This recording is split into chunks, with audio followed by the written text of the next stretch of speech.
안녕하세요. 여러분과 함께 본영어 문법편을 공부하고 있는 영어 김과연입니다. 자, 이번 시간에는 유닛 3 주어, 동사, 목적어 유닛을 같이 한번 보도록 하겠습니다. 이 부분을 나가기에 앞서서 지난 시간에 배웠던 것들 살짝만 복습해 볼게요. 자, 일단은 우리가 영어 공부를 할 때, 문법 공부를 할 때는 기본적으로 뭐부터 시작해야 된다? 품사라는 것과 문장 성분이라고 하는 것에서부터 시작을 해야만 한다. 품사 종류 총 몇 가지부터 알아보자고 했었죠? 명사, 동사, 형용사, 부사라는 네 가지. 문장 성분을 몇 개 알아두자고 했었죠? 네 가지. 주어, 동사, 목적어, 보어. 그래서 각각의 품사가 어떤 문장 성분 자리에 들어갈 수 있는지를 알아두라 그랬었죠. 그래서 한번 그려보면 명사는 어디 들어갈 수 있죠? 주어, 목적어, 보어 자리 들어갈 수 있고요. 동사는 어디 들어갈 수 있죠? 동사는 동사 자리 들어갈 수 있었고요. 형용사는요? 보어 자리 들어갈 수 있었고 부사는 아무데도 못 들어간다라고 했었죠. 오케이. 근데 여기서만 멈추면 안 되고 한 단계 더 나가야 된다 그랬어. 형용사랑 부사 같은 애들은 따로 묶어서 뭐라고도 부르는데 수식어라고도 부르는데 각각의 역할이 다르다 그랬죠. 형용사는 누굴 꾸며주고 명사를 꾸며주고 부사는 누구 꾸며주고 명사 빼고 다 꾸며준다. 명사 빼고 다가 누군데? 여기에 있는 표를 보라 그랬죠? 명사 빼고 다니까 누구누구 동사, 형용사, 부사.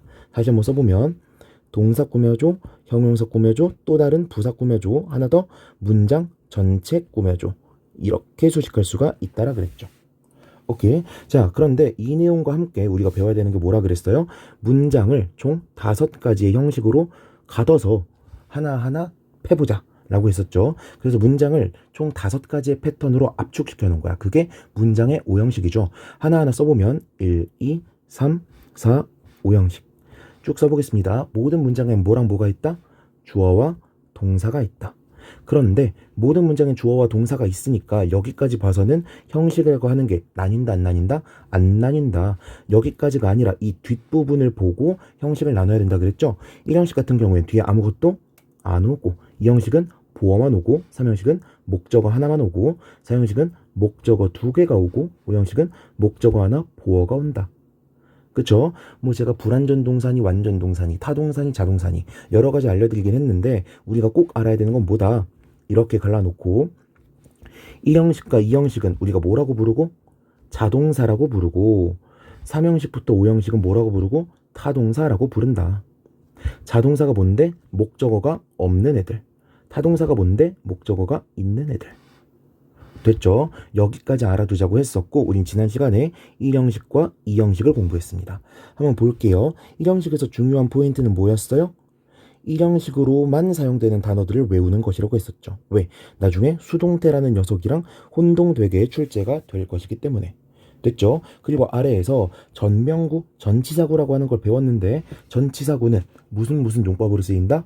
형용사처럼 쓰이는 형용사적 용법, 부사처럼 쓰이는 부사적 용법으로 쓰인다 까지 배웠습니다. 넘어가 보면 이 형식에 대해서도 배웠었죠. 이 형식은 주어 동사 다음에 뭐가 나오는 거? 보어가 나오는 거. 보어 자리엔 뭐랑 뭐가 나온다? 명사랑 형용사가 나온다. 이 중에서도 우리가 헷갈리는 게 뭐다? 형용사인지 부사인지를 헷갈려 한다. 그래서 문제로 종종 나오니 반드시 알아두어야 한다라고 했었죠.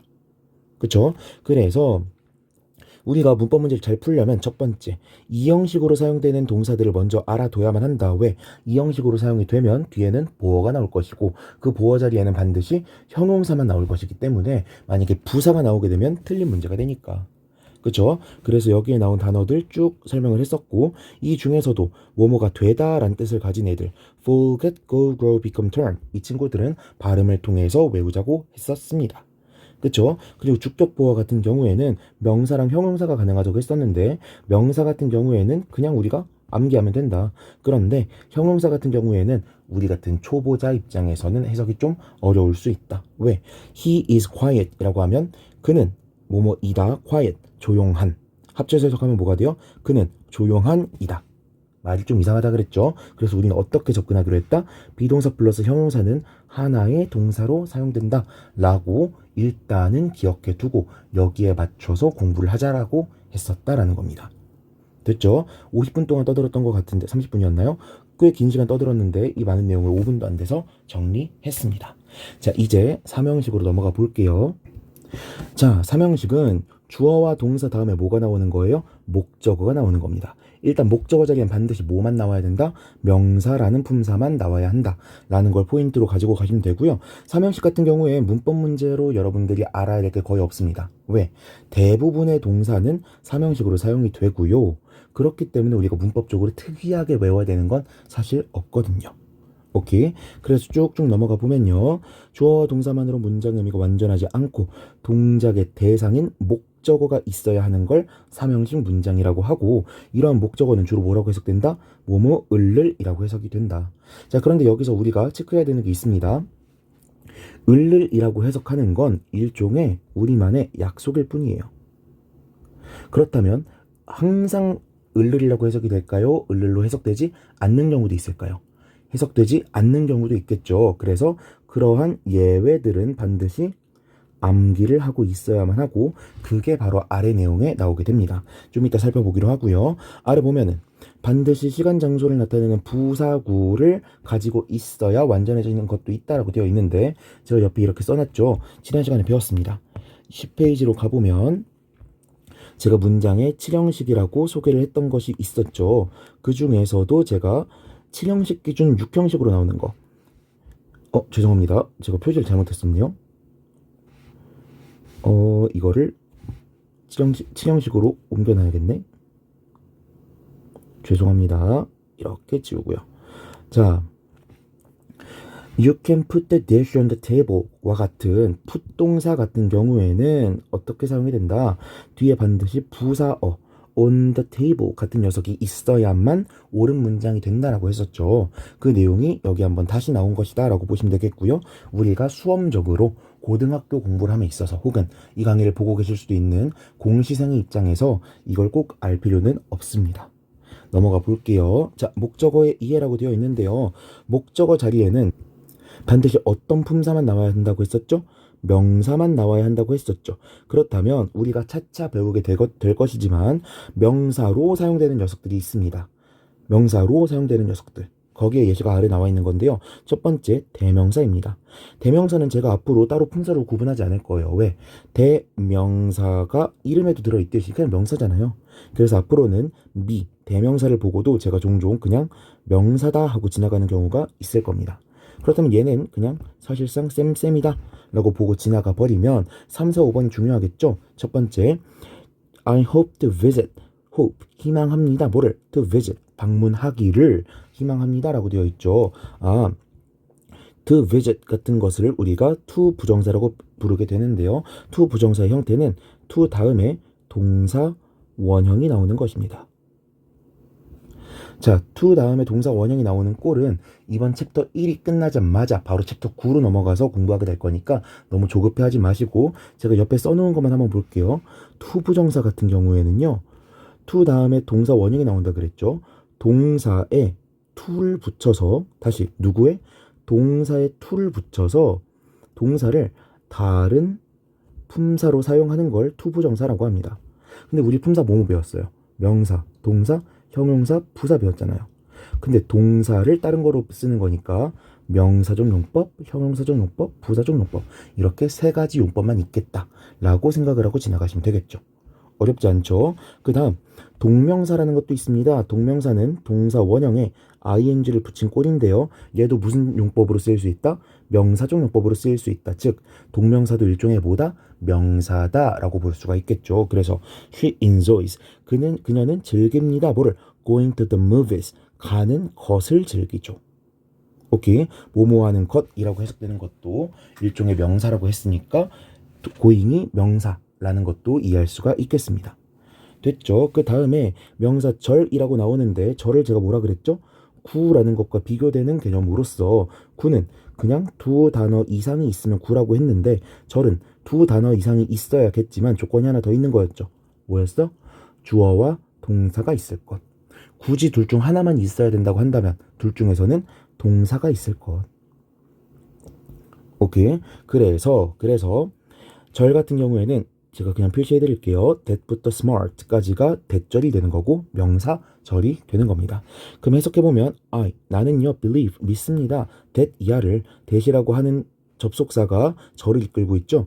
탐이 smart, 똑똑하다는 것을 믿습니다. 라는 겁니다. 오케이. 이것에 대한 해석 방법도 차차 다른 챕터에서 배우게 될 거니까 너무 조급해하지 마시고 일단 이 정도만 보고 지나가시면 되겠습니다. 됐죠? 그래서 아래 해설 다시 한번 읽어보면요. 목적어는 동사의 동작이 미치는 대상이며 명사 역할을 할 수 있는 여러 가지 어구들이 목적어가 된다라고 돼 있죠. 이 중에서 제일 중요한 단어를 하나 뽑아보자면 명사 역할을 하는 명사가 가장 중요한 키워드가 되겠습니다. 됐죠? 자, 이 아래에 주의라고 되어 있는 부분이 있는데요. 제가 이미 별표 하나 쳐놨죠. 별표 꽝꽝꽝 쳐놔도 좋겠습니다. 이거 주로 고등학교에서 나오진 않고요. 공시에서 많이 출제가 되는데 제가 위에서 뭐라 그랬죠? 제가 목적어를 을르리라고 해석하는 건 일종의 우리만의 약속이라 그랬어.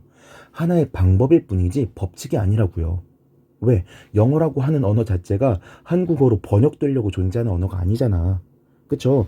을르리라고 해석되지 않는 목적어도 있다라는 거예요. 그래서 아래로 넘어가 보면 자, resemble 이라고 하면은 뭐뭐와 닮다란 뜻인데 이 뒤에 목적어로 my father라고 하는 단어가 나와야만 한대. 뭐뭐와 닮다. 을르리라고 끝나지 않잖아요. 그럼에도 불구하고 my father는 목적어로 분석이 되어야만 하고 resemble은 타동사여야만 한다라는 겁니다. 오케이. 그래서 옆에 써놨습니다. 우리가 암기할 때는 대부분의 타동사는요. 뒤에 목적어를 가지고 오니까 그리고 목적어는 을르리라고 해석이 되니까 타동사를 암기할 때 그냥 먹다, 읽다 이렇게 해석하지 말고 어떻게 외우면 되는 거예요? 뭐뭐를 읽다, 뭐뭐를 먹다 이런 식으로 외우시는 거예요. 그런데 우리말 해석에만 의존해서 외우면 안 되죠. 왜? 이러한 예시들이 있으니까. 이러한 예시들 때문에 우리가 따로 공부를 해야 되는 겁니다. 일단은 문법책에 나온 녀석들만 외우도록 하시고요. 나중에 독해를 하다가 하나 둘씩 단어를 더 만나게 되면 그런 애들은 따로 추가로 외우시면 되겠습니다. 더 읽어볼게요. attend라고 하면은 어디에 참석하다 라고 해석이 되는데 그럼 더 미팅 같은 경우에 뭐뭐에 라고 해석이 되니까 목적어가 아닌 것이냐? 그게 아니라 그랬죠. 목적어로 보긴 하는데 해석만 뭐뭐에 라고 하는 것이다. 오케이? 근데 이런 녀석들을 우리가 왜 따로 빼서 배우냐? 우리가 공부를 하다 보면 전치사라고 하는 녀석을 배우게 되는데요. 이 전치사가 우리나라 말에 뭐뭐와 뭐뭐에 뭐뭐에 뭐뭐에 대해 뭐뭐으로 라는 표현의 의미를 다 가지고 있습니다. 무슨 뜻이냐? 자, 전치사는요 항상 뒤에 명사가 붙어 나온다 그랬죠. 그래서 하나의 전치사 구를 이룬다고 했습니다. 그렇다면 만약에 동사 다음에 전치사가 나오고 앞으로 전치사는 prep이라고 줄였을 거예요. 그 다음에 명사가 나오게 되면 이 명사는 동사의 목적어예요? 전치사의 목적어예요? 가장 가까운 게 누구야?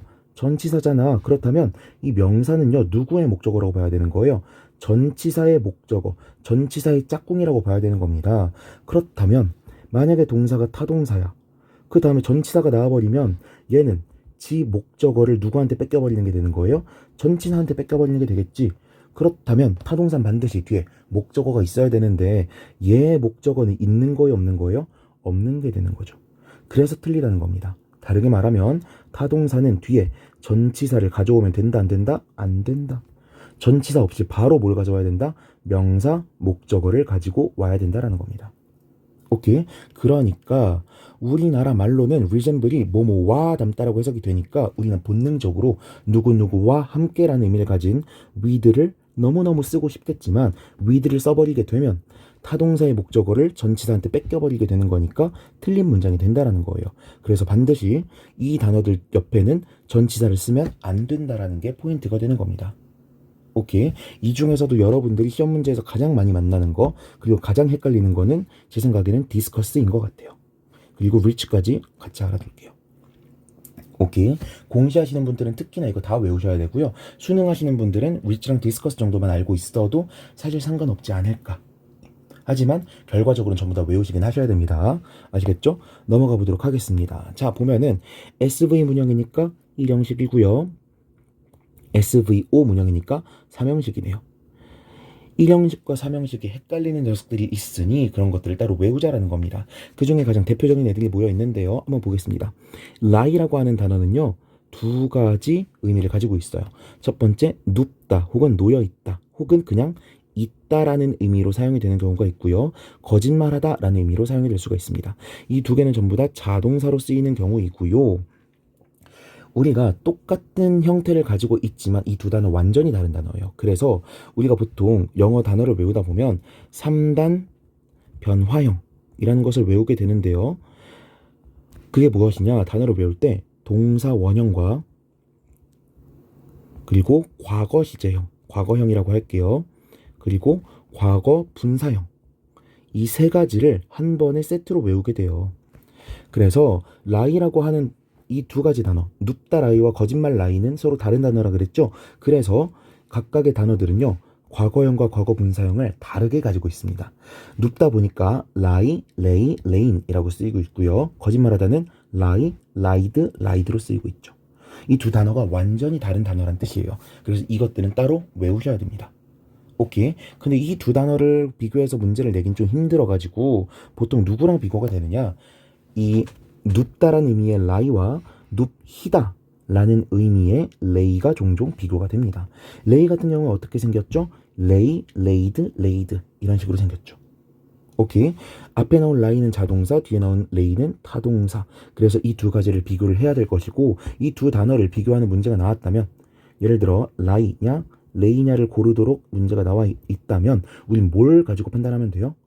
라이는 자동사, 레이는 타동사니까 뒤에 목적어가 없으면 라이가 되는 것이고 목적어가 있으면 레이가 되는 것이다 라고 판단하면 되겠죠. 오케이. 그런데 이 판단이 조금 어려워지는 경우가 있습니다. 뭐죠? 과거 시제의 경우를 생각을 해야 되죠. 왜? 라이의 과거 시제형이 뭐예요? 레이죠. 레이 어디서 봤어? 여기서 봤잖아요. 아, 그렇다면 우리가 이러한 문제를 풀 때는 뭐도 같이 고민해야 된다? 시제도 같이 고민을 해야만 한다 라는 걸 꼭 생각하시기 바랍니다.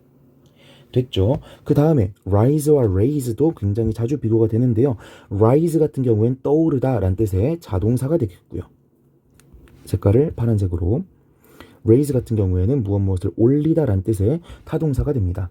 그래서 손 들어보세요 라는 뜻의 문장을 영어 선생님들이 보통 뭐라 그래요? raise your hand 라고 하죠. 손 들어봐 라고 할 때 rise가 아니라 raise your hand라고 한다는 거 이걸로 기억하시면 되겠습니다.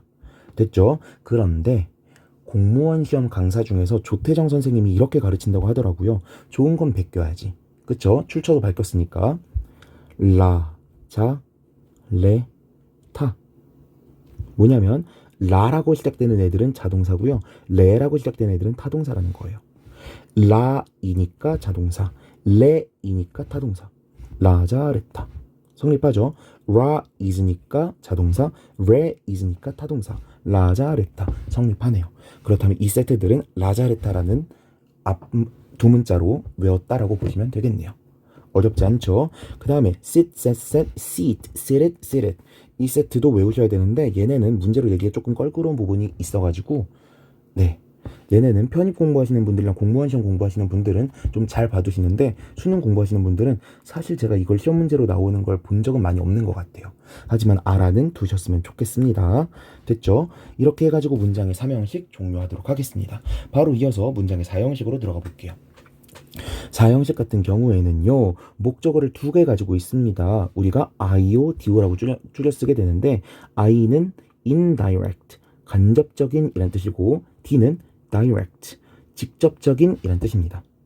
그래서 간접적인 목적어라는 게 무슨 뜻이냐? 우리가 지금까지 목적어 뭐라고 해석한다 그랬어요? 을을이라고 해석한다 그랬죠. 보통 그냥 목적어로 가면 간접 목적어일까? 직접 목적어일까? 직접 목적어겠지. 뭔가 직접적이잖아요. 그쵸? 직접 목적어는 을을이라고 해석하는 것 똑같습니다. 그런데 간접 목적어가 문제가 되겠네? 얘는 뭐라고 해석하냐면 뭐뭐에게라고 해석이 돼요. 뭐뭐에게.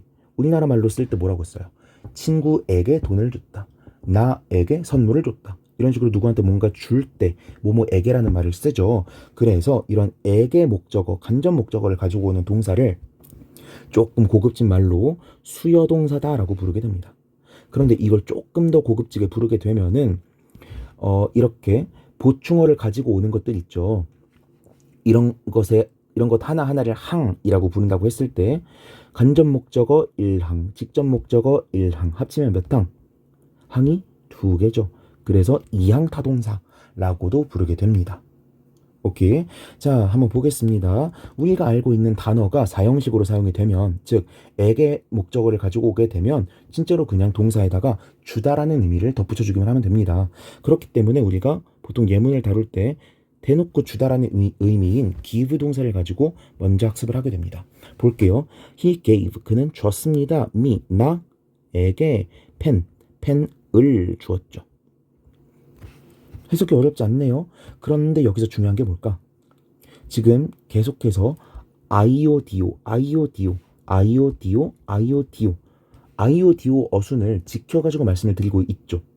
그쵸? 제가 에게 목적어, 을을 목적어라고 부르더라도 이 순서를 바꿔서 부르진 않을 겁니다. 영어는요, 순서의 언어고, 어가 아니죠. 순서의 언어고 자리의 언어예요. 그래서 단어의 순서를 살짝 바꿔버리기만 하면 의미가 완전히 바뀌어버리게 됩니다. 여러분들이 나에게 펜을 줬다라는 말을 하고 싶어. 이러한 의도를 가지고 있더라도 만약에 me와 a pen의 어순을 바꿔서 gave a pen me 라고 써버리게 되면 해석이 어떻게 될까요? 펜에게 나를 준 게 되는 거예요. 오케이? 그래서 절대로 간접 목적어와 직접 목적어의 어순을 바꾸면 안 된다라는 게 첫 번째 포인트가 되겠습니다. 아시겠죠? 그래서 아래 뭐라고 써져 있어요? 어순은 제가 동그라미 쳐놨네요. 반드시 주어 동사 간목 진목이다 라는 거 기억하셨으면 좋겠습니다. 됐죠? 그런데 아래에 more plus에 보면은 이 문형의 동사는 다른 문형으로도 쓰이기도 한다라고 되어 있죠. 근데 꼭 사형식뿐만 아니라 거의 모든 동사들은요, 하나의 형식으로만 쓰이는 게 아닙니다. 아래 보면은 He teaches at this school. 그는 가르칩니다. 이 학교에서. 보니까 at this school은 전치사 플러스 명사니까 전명구는 형용사 혹은 부사로 사용된다 그랬죠. 그렇다면 이 teaches 다음에는 목적어 같은 게 있는 거예요, 없는 거예요? 없는 거죠. 그렇다면 얘는 자동사네. 특히 뒤에 보어도 없는 자동사니까 몇 형식이라고 보면 돼요? 1형식이라고 보면 되겠죠. 아, teach는 1형식으로도 사용되는구나. 근데 다음 문장 보니까 He teaches math at this school. 그는 가르칩니다. 수학을 뭐뭐을 이라고 해석이 되는 목적어를 가지고 있네요. 목적어를 가지고 있으니까 얘는 몇 형식? 3형식. 아, teaches는 3형식으로도 사용이 되네. 근데 다음 문장 보니까 He teaches, 그는 가르칩니다. us, 우리에게 math, 수학을 가르치고 있죠. 에게 목적어, 간접 목적어, 을을 목적어, 직접 목적어를 가지고 있네. 이거 4형식이잖아. 아, teach라고 하는 단어만 하더라도 벌써 몇 가지 형식으로 쓰이고 있어요? 3가지 형식으로 사용이 되고 있죠.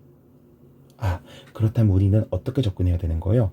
일단 대부분의 동사는, 거의 모든 동사는 한 가지 형식이 아니라 모든 형식으로 사용이 될 수 있겠구나라고 전제를 깔고 공부하시는 거예요. 오케이? 근데 실제로 모든 동사가 모든 형식으로 사용될 수 있을까? 그건 아니겠죠? 그런 것들은 앞으로 영어 공부해가면서 범위를 좁혀나가시면 되는 거예요.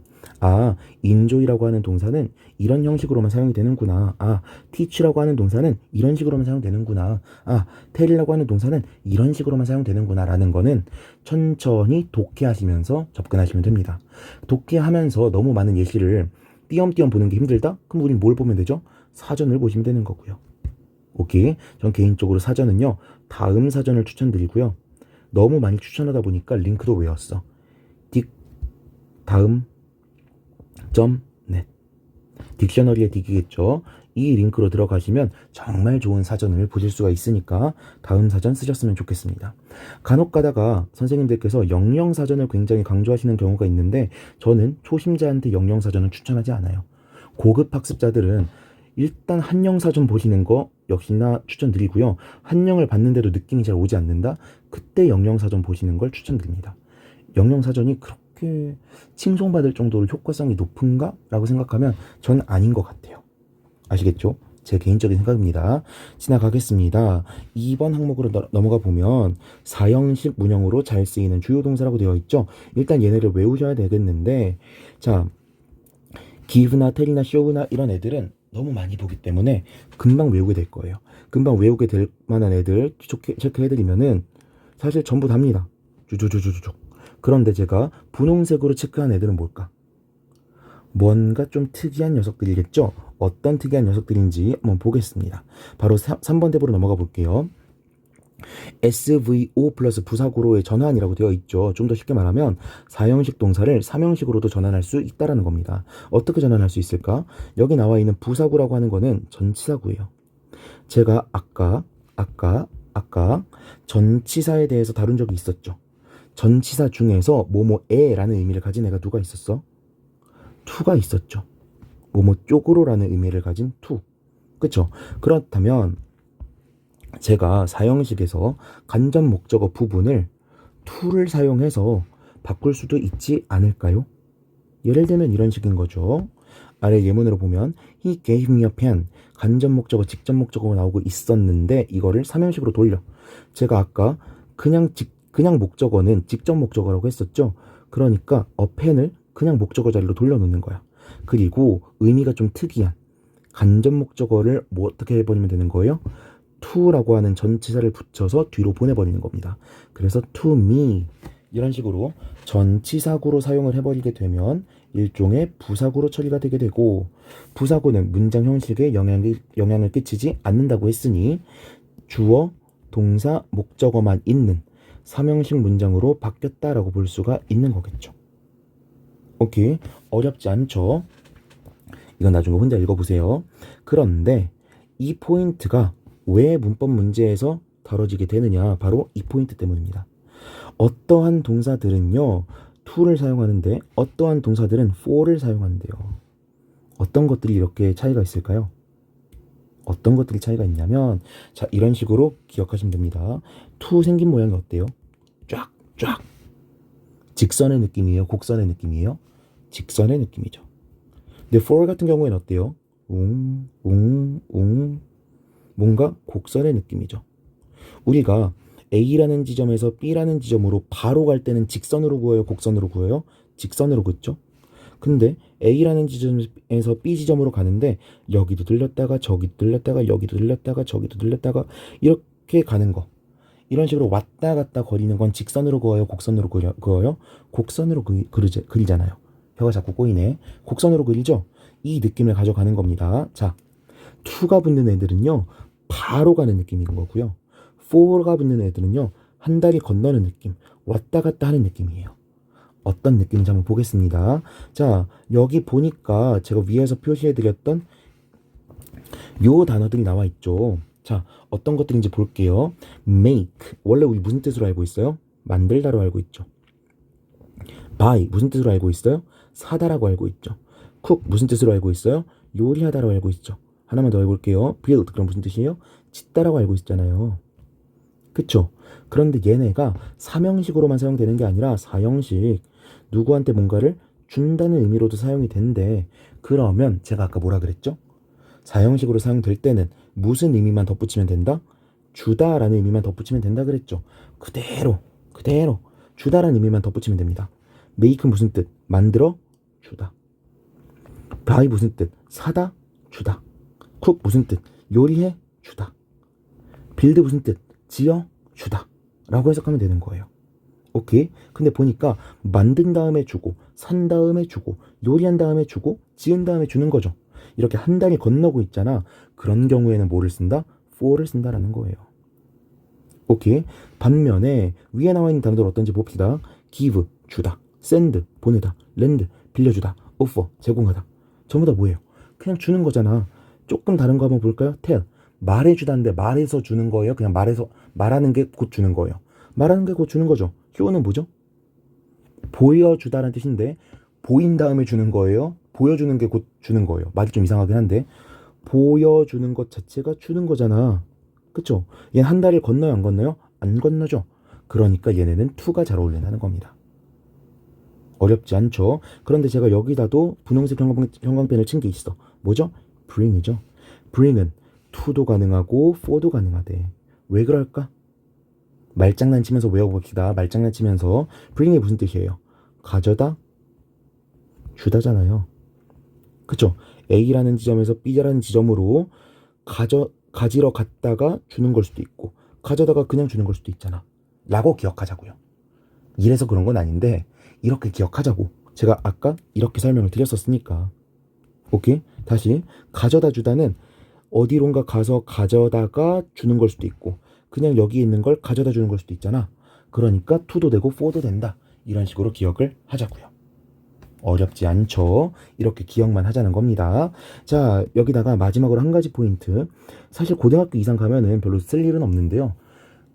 중학교 이전 단계까지, 중학교까지의 단계에서는 얘를 종종 물어봐요.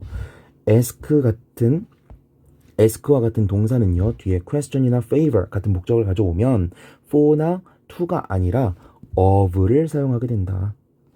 그냥 이거는 한번 눈으로 읽고 지나가시면 되겠습니다. 아시겠죠? 자, 여기까지 봤고 그 다음 페이지에 주의 파트를 한번 보겠습니다.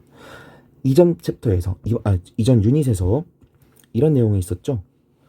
삼형식이지만 마치 전치사를 써야 될 것 같은 애들, 즉 삼형식이지만 마치 일형식처럼 보이는 애들을 다뤘었어요. 마찬가지로 사형식의 의미, 즉 주다라는 의미를 가지고 있는 애들, 혹은 뭐뭐에게라는 목적어를 가지고 올 것 같은 애들인데 사형식으로 쓰이지 않는 애들을 모아놓은 겁니다. 즉 사형식일 것 같지만 사형식이 아닌 동사들을 모아놓은 게 이 파트라고 보시면 되겠어요. 이 파트 정말 중요하고요. 특히 공시생들 분들은 아주 잘 기억하셔야 됩니다. 아시겠죠? 보겠습니다. introduce, explain, say, suggest, propose 이러한 단어들은 뒤에 뭐뭐에게라는 의미가 너무너무 자연스럽게 달라붙지만 사형식이 아니다. 사형식으로 착각하지 말아라 라는 거죠. 오케이. 이런 애들은 반드시 삼형식으로 사용이 되고요. 삼형식 다음에 to 명사, 전치사구를 가지고 오는 동사라는 거 기억하시면 되겠습니다. 예문들만 조금 보시면 되는데 두 번째 예문이 짧으니까 이것만 볼까요? He explained. 그는 설명했습니다. 그의 의견을 누구에게? To me. 나에게 설명했습니다. 이런 식으로 생긴 문장이 되겠네요. 오케이. 자, 여기에서 별로 중요한 포인트는 아닌데 살짝 하나만 더 포인트를 짚어드리면요. 여기 부사구로의 전환, 삼형식과 사형식의 전환 파트에서도 그렇고, 여기 사형식으로 헷갈리기 쉽지만 사실은 삼형식 동사인 애들 파트에서도 그렇고, 전부 다 어떤 식으로 문장을 제시하고 있죠? 주어, 동사, 목적어 다음에 to 명사, for 명사가 나온다 라고 설명하고 있죠. 아까 앞에서 제가 뭐라 그랬어요? 영어는 순서의 언어고 자리의 언어다 라고 했었죠. 그래서 어순이 바뀌면 안 된다라고 말씀을 드렸었습니다. 그렇다면 얘네도 어순이 바뀌면 될까 안 될까? 죄송합니다. 바뀌면 될까 안 될까? 기본적으로는 어순이 바뀌면 안 됩니다. 다시, 기본적으로는 어순이 바뀌면 된다 안 된다? 안 된다고요. 그런데 선생님 저 바뀐 어순 본 적 있는데요? 라고 말씀하신다면 그런가 봐요. 근데 기본적으로는 어순이 바뀌면 안 됩니다. 왜 그딴 식으로 설명을 하세요? 라고 물으신다면 영어에도 원칙이라는 게 있어요. 그런데 이 원칙들이 더 중요한 원칙들을 지키기 위해서 깨어지는 경우가 있습니다. 말이 좀 이상하긴 한데 가끔 규칙을 지키기 위해 다른 규칙들이 깨지는 경우가 있어요. 그런 경우까지는 제가 여기서 다뤄드릴 수가 없고, 기본적으로는 목적어 다음에 부사구, 전치사구가 나와야 된다는 원칙이 있다 정도까지만 여러분께 설명드리도록 하겠습니다. 자, 이렇게 해서 유닛 3, 4를 마치도록 하겠고요. 보통 제가 이렇게 진도를 나가다 보면은 이렇게 유닛 2개 정도, 많이 나가면 3개 정도를 진도를 나가게 될 것이고, 웬만하면 30분에서 35분 선에서 한 개의 강의를 마치는 것이 제 목표가 되겠습니다. 이렇게 해서 이번 강의 마치도록 하겠고요. 질문 있으신 분들은 오픈 채팅으로 와서 질문을 주시거나 댓글을 통해서 질문 주시면 최대한 빠르게 답변 드리도록 하겠습니다. 이번 강의 들으시느라 고생 많으셨습니다. 수고하셨습니다.